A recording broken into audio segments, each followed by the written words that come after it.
Rosa, does it work now? We can't hear a sound. Tarsus okay. was visited by such figures. Rosa, is it okay? Rosa?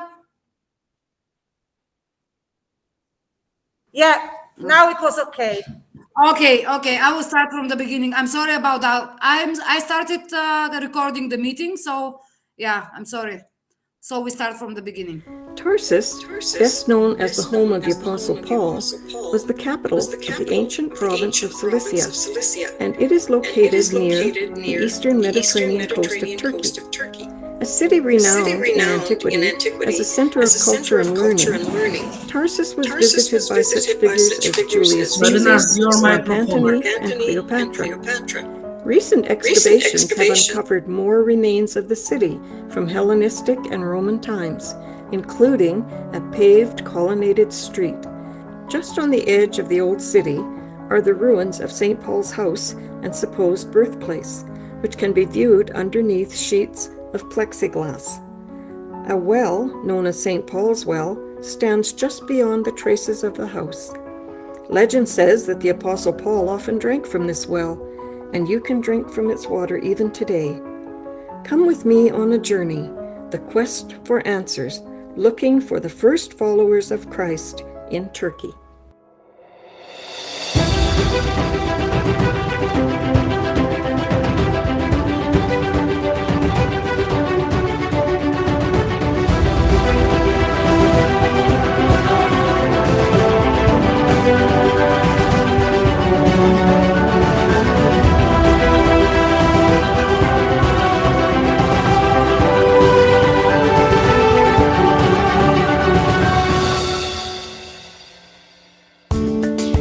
Situated today 16 kilometers inland from the Mediterranean Sea, Tarsus was a seaport in the time of Paul because the Cydnus River, which flowed through the city on the way to the Mediterranean, was navigable and ships could sail up the Cydnus from the sea to Tarsus.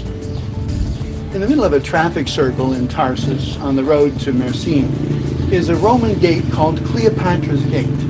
North of the gate, in the Camiseti district of the city, is the so-called St. Paul's Well. Tradition claims that it has special curative powers. The well, which is claimed to be over 30 meters deep, is supposedly located where St. Paul's house once stood. Although there is no historical basis for these claims, the well does apparently date back to Roman times. Archaeologists have uncovered Roman pavement about 1 meter below the current ground level. A little further north in the city, on the opposite side of the road to Mersin, is the Makam Kami. Islamic legend claims that near this mosque is buried the body of the prophet Daniel from the Old Testament, the main character in the book of Daniel, who was carried away into Babylon as one of the exiles. A funerary monument in the mosque just behind me is supposedly the tomb of Daniel.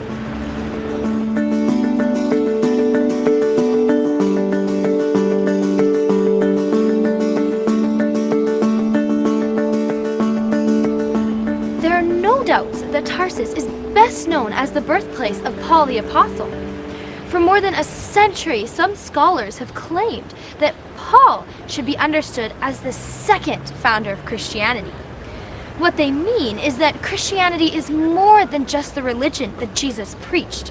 It is also the religion that preaches about Jesus. And more than any other person, it was the Apostle Paul who shifted the focus of the religion from the proclamation of Jesus to the proclamation about Jesus. One could, in fact, make a case that without Paul, Christianity as we know it today would never have been possible.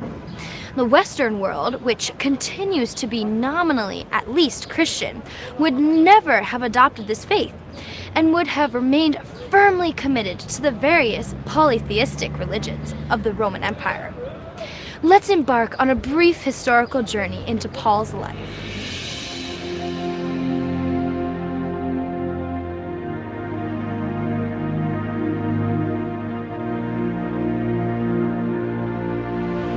During the closing years of Caesar Augustus's reign, A boy was born to a Jewish family in Tarsus, the capital of the Roman province of Cilicia in modern-day Turkey.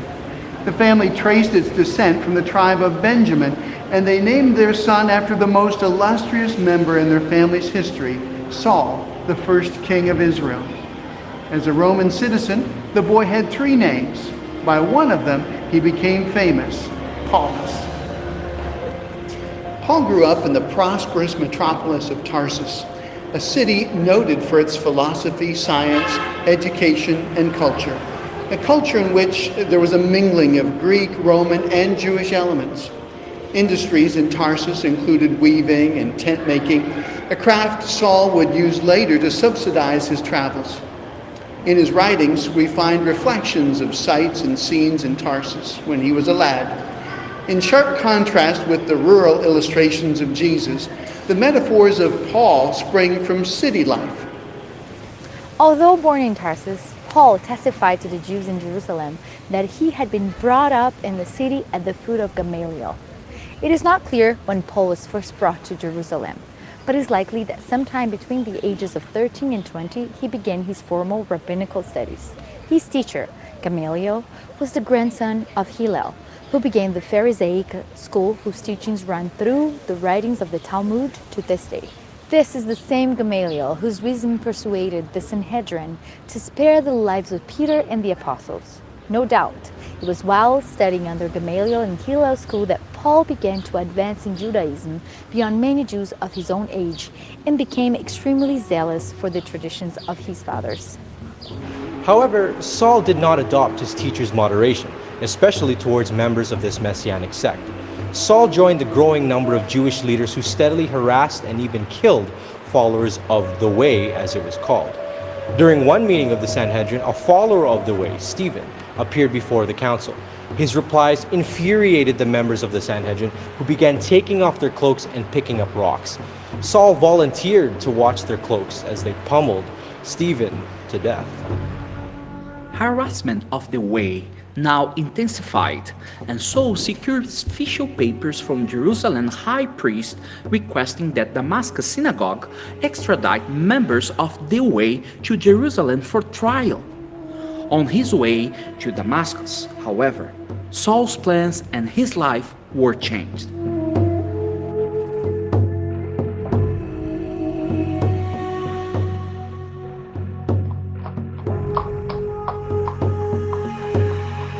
About noon, as Saul and his group neared Damascus, a bright light flashed around them. Saul fell, stunned to the ground, and he heard a voice.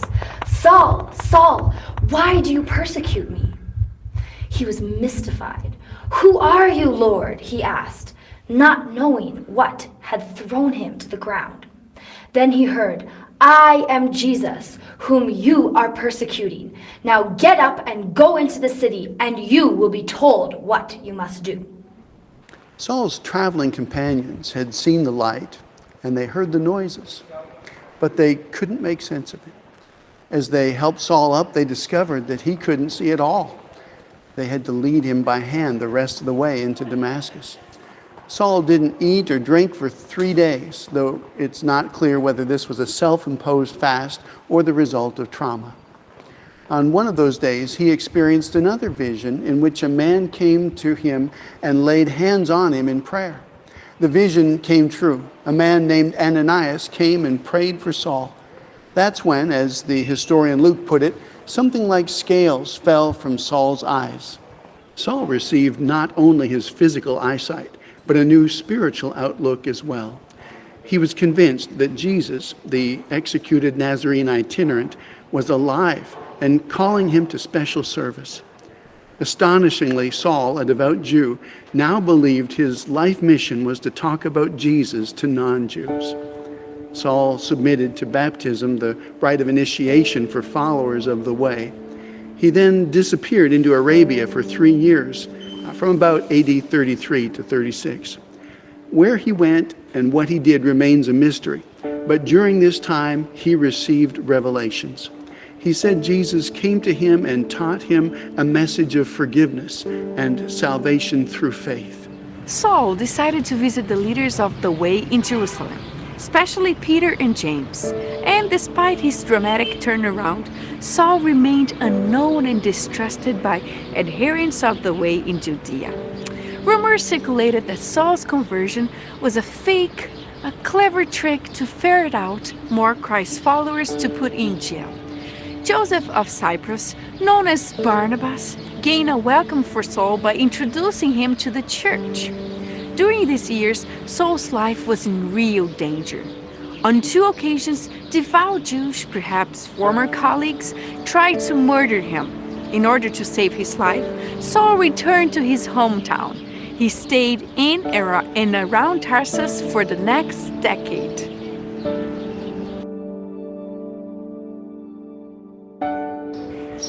By the middle of the 1st century, the Way had spread north to Antioch in Syria. Its members, many of whom were Greeks, non-Jews, had become known as Christians. Barnabas, one of the leaders, traveled to Tarsus to get Saul. Together, they spent a year teaching converts, right here in Antioch.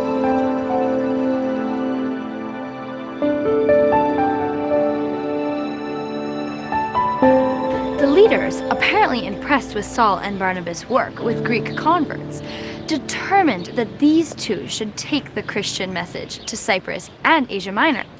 So they departed on what has become known as Paul's first missionary journey. Several aspects of this trip deserve special note. First, Saul began using his Roman name, Paul. Second, early on, perhaps on Cyprus, Paul became the leader of the mission. Luke, who chronicled their journey, no longer writes of Barnabas and Paul, but of Paul and Barnabas. Finally, on this journey, Paul's missionary style blossomed, particularly his drive to win followers for Jesus Christ and his willingness to cross political, cultural, and religious barriers to do so.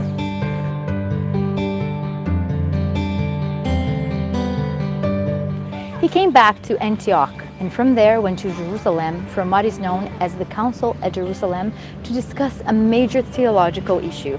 From the council, a decree was issued stating that Gentile Christians did not have to observe the Mosaic law of the Jews.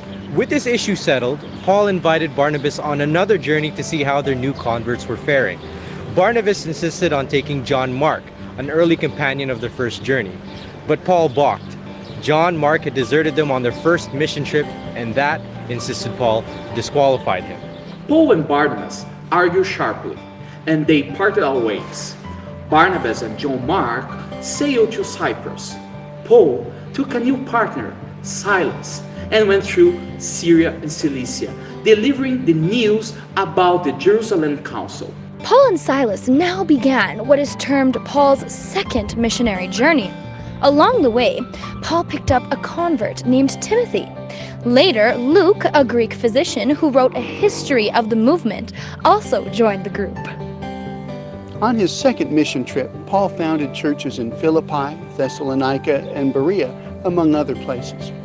Paul's longest stay on this second trip was in the large commercial city of Corinth, where mistreatment by the Jews in the synagogue again led him to begin work among Greeks. During Paul's 18 months of ministry in Corinth, from AD 50 to 52, a dynamic new church was born.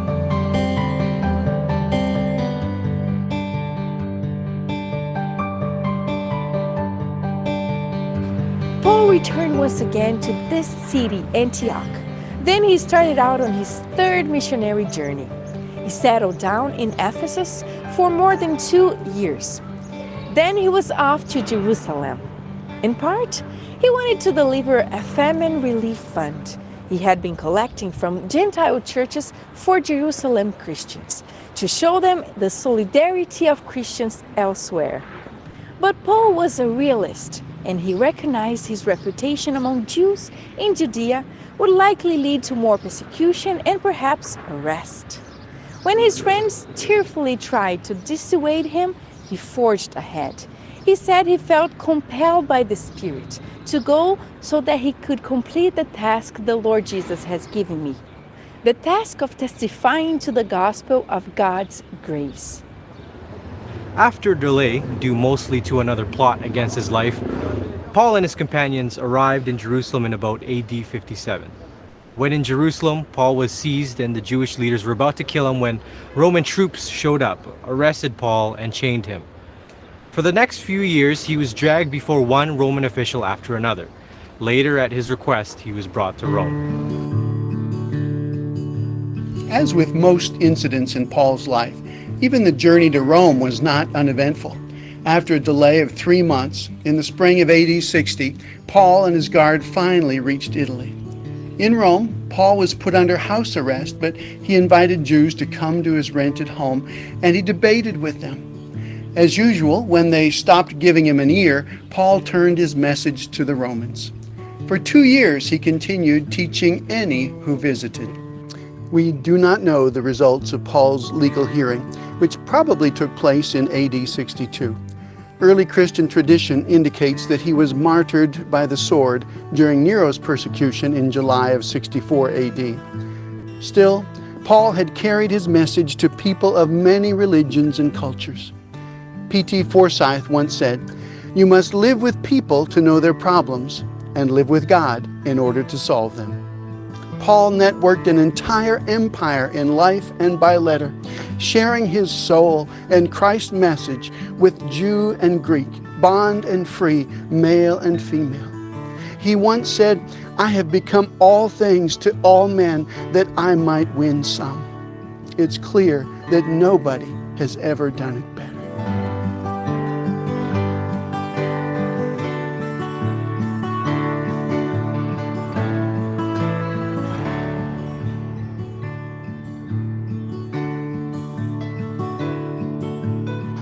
God selected a man who had a strong hatred for all that Jesus stood for, to spread the message of Jesus across the Middle East and parts of Europe. Certainly, our Lord works in mysterious ways. Paul was a powerful instrument in God's hands. Paul's influence on Christianity, and indeed on the world of history, can be seen at least 5 areas. Firstly, through persecution. The fact is, persecution helped spread the word of God throughout the Roman Empire. Shortly after Saul approved of Stephen's stoning and death, there arose on that day a great persecution against the church in Jerusalem, and they were all scattered throughout the regions of Judea and Samaria, except the apostles. So, what about those Christians who escaped and were scattered about? The Bible says, "Those who were scattered went about preaching the word." The very thing that the Jewish religious leaders were trying to eliminate by persecuting them and even murdering them caused the church to spread far and wide. Thus, Paul, prior to conversion, was actually helping spread the gospel by his trying to destroy it. But you can't destroy what Jesus said the gates of hell would not prevail against. Secondly, Paul's influence on Christianity can be seen through his missions. God told Ananias to go and seek Saul, "For he is a chosen instrument of mine to carry my name before the Gentiles and kings and the children of Israel." This was Paul's mission. Paul himself said, "I make it my ambition to preach the gospel, not where Christ has already been named, but that those who have never been told of him will see, and those who have never heard will understand." It's not as if Paul had a choice in the matter. He said, "For necessity is laid upon me. Woe to me if I do not preach the gospel." Paul's experience was similar to the apostles Peter and John, who declared, "We cannot but speak of what we have seen and heard." The apostle Paul said that God commanded him, "Go, for I will send you far away to the Gentiles." There was no plan B for Paul. Thirdly, the Apostle Paul spread the good news through the written word, through his letters.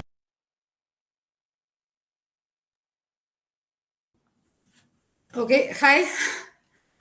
We just have some news. Can you hear me? Yes. Yeah, because our partners in Mersin are in the science, the city of science.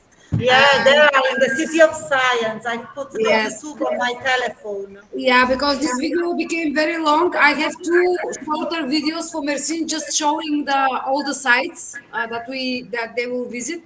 But if you want, we can fast forward their live stream to see what they are doing. Do you want? Yeah, let's see what they Okay. are doing.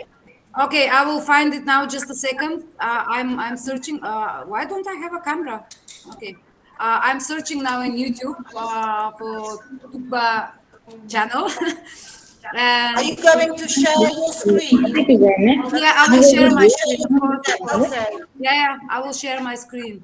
But I will, I will just fast forward and maybe explain. If I keep my microphone on, does it stop the sound? I don't know. I will try. Okay.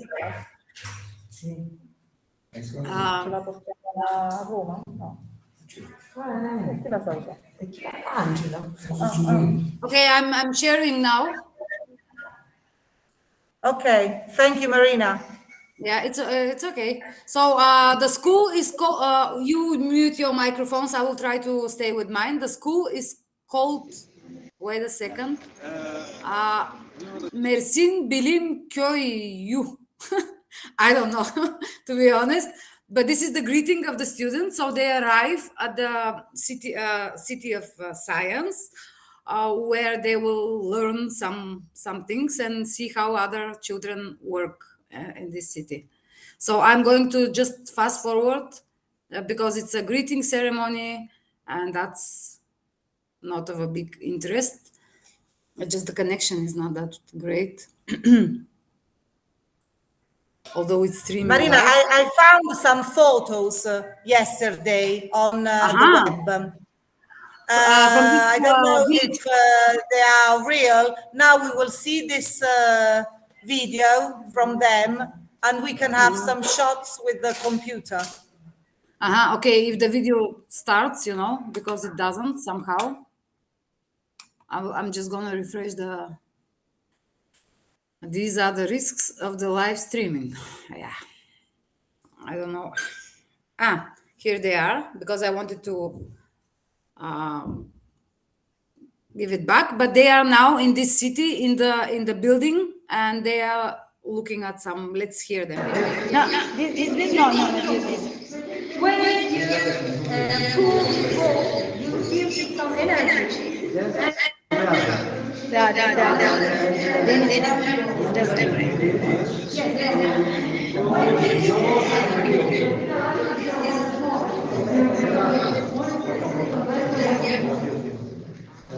When you put this ball, we feel some energy, and when it crush the second ball, the energy passes to others, and the last one is taking the energy, like okay.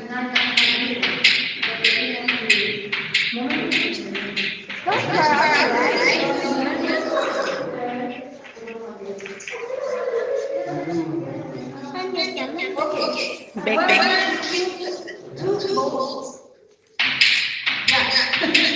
Be careful, Iliana. Be careful.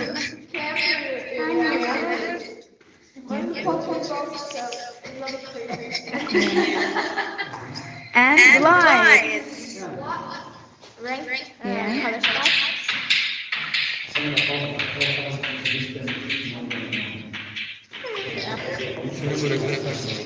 Picture olmadığı için.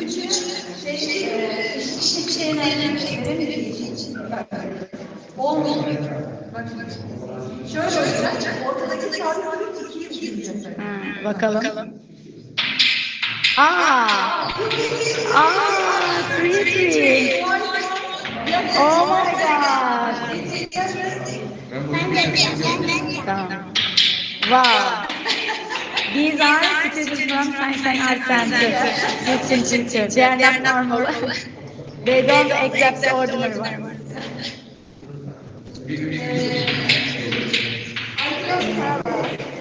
Lights. Color spots. We can open it. Anne ben yapacağım ama. Yeah, Deniz Murat also knows it. No. Oh. Yeah. Elektrik şey. Tamam, no problem. The giant We can see. Ay burada ya.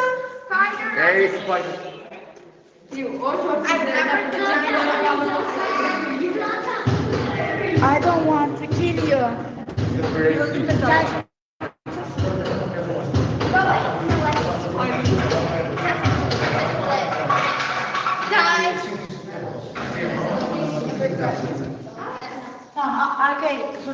Yes, our students learn The brave teacher. mix the colors, you know, and here are the different colors. And when we mix the colors, we can Tamam, gel sen de. see white again. And when Yeah. I show my hand, look at the shadow. Yes. Oh. Yeah, the color changes. Shadows color changes.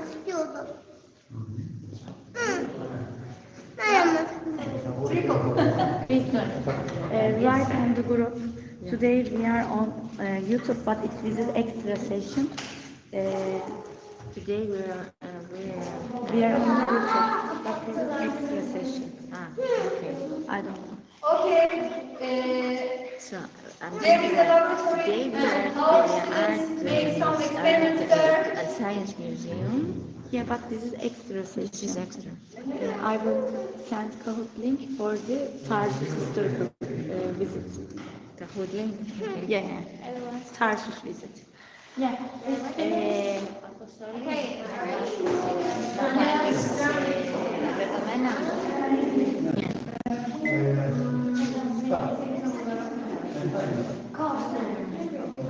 Onun bilimsel bir terim olarak Magic mirror.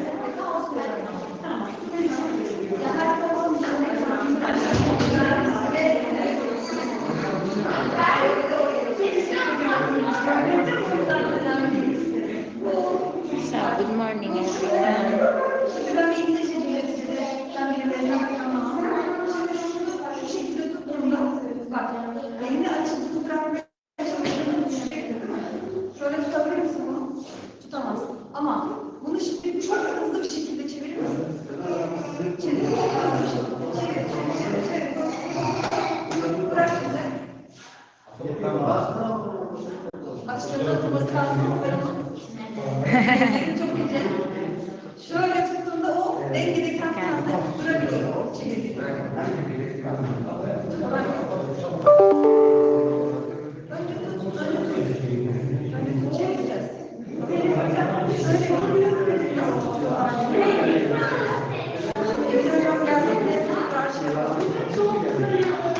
Şimdi elini açabilirsin yavaşça.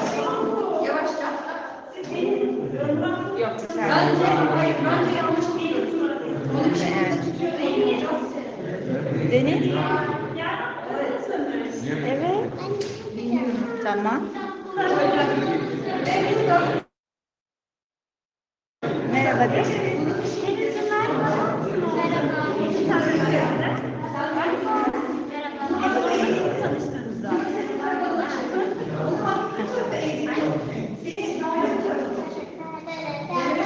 Yes.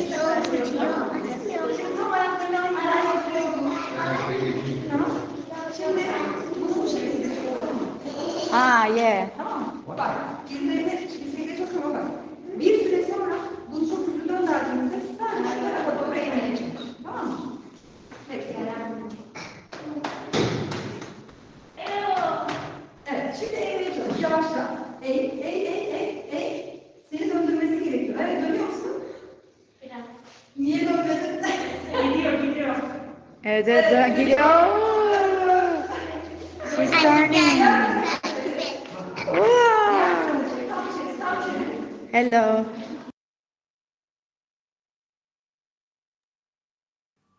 Hi, I think if we want to finish with our tasks, we should continue, and we always can watch later the streaming. Italy, are you here? because I because more or less they will continue watching the Science City, and we can watch it after that because we are losing a lot of time for our assignments. Yeah. Yeah, okay. Okay. I have since they will. I don't know why my camera isn't working, uh, but I can live without it. Chris is just one of the Greek teachers who is in Mersin just wrote us that they will share with us a Kahoot about Mersin, about Tarsus, the video we were watching now. So I suggest I have two short videos, well, only 1 minute short, showing Yeah, everything we need to know about Tarsus, all the sightseeing. So if you want, I can share so that we are prepared about the Kahoot. Yeah, yeah, then makes okay, sense. okay. Yeah, But what time is the Kahoot? I don't know. She said later. I told her that we are going to stay Yeah, until but we, 12:30. we, we always need at least 1 hour from 1 o'clock to 2 o'clock because they go home.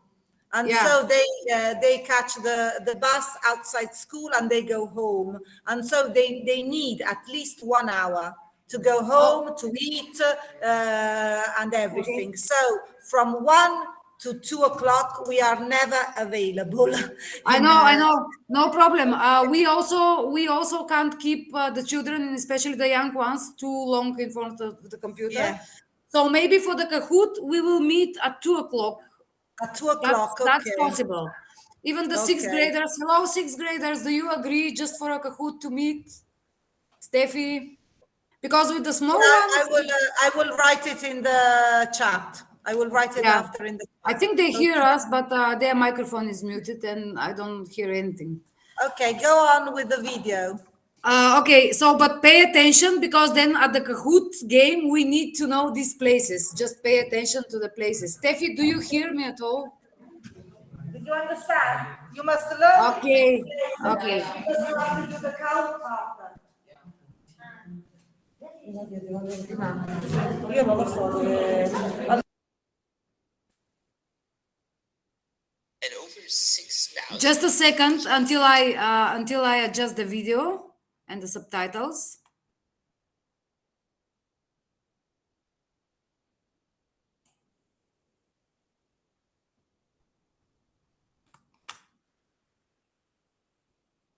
Okay, everyone is muted, so no one's saying if it's okay or not, but I'm gonna start my presentation, mute my microphone, and we watch the video carefully because then these questions are going to be on the Kahoot. So,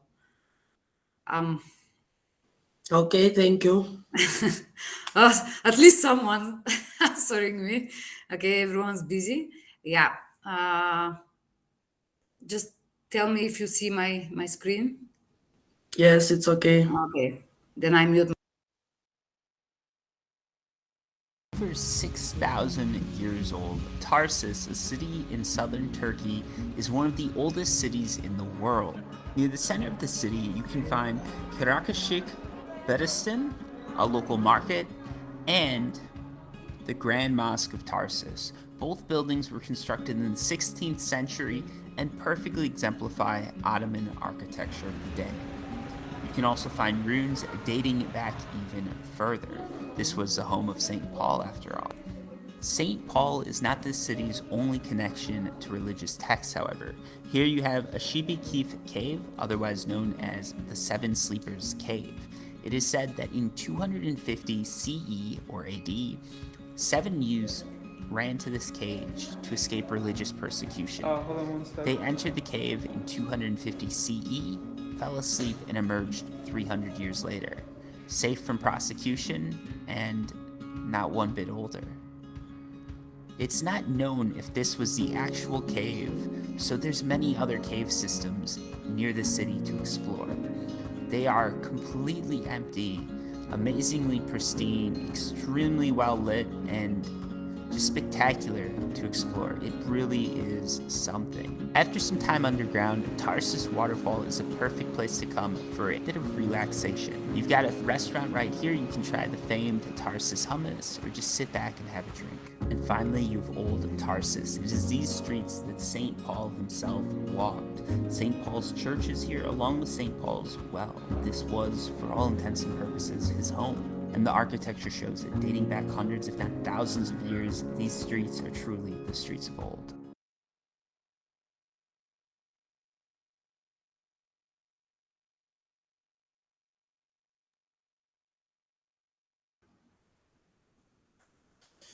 Okay, that was it. The video is Rosa there.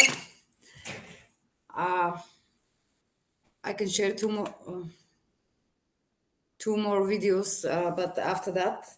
And I think we should take, I don't know, 10 minutes break for the kids to stand up a little bit and then continue with the Think Link. And Rosa, from your students, there are two, I think, that haven't joined the Think Link. Yeah, I must go and see because they are of the other class. And Okay. after I will go there, and when we start to Think Link, Gabriele is here, and he already signed up when we did it for the pre-activity. He signed as a teacher. That's the problem. Okay, I will change his role. Yeah. I will change his role. I don't know why, but he's Okay. always a teacher in everything he signs up in the school. Okay. Can you So check that's- when you, Rosa? Can you check when you go to Think Link and in the folder week? Do you see the pictures? There is a folder week. Yeah, and then- I saw. I will use my computer. I will control over there. Yeah, I just wonder if you can see the pictures because I put some pictures, but for Steffi they are not visible. I wonder why. We don't now. But in any case, we will take a 10-minute break so that everyone can join Think Link, and then we will start the meeting again. You can just stop your cameras, stay in the meeting, and then we'll start again. So we have 10 minutes break now. Yes, just stop the camera, and in 10 minutes at 12, what is it? 10:05 your time, we will meet again. Okay.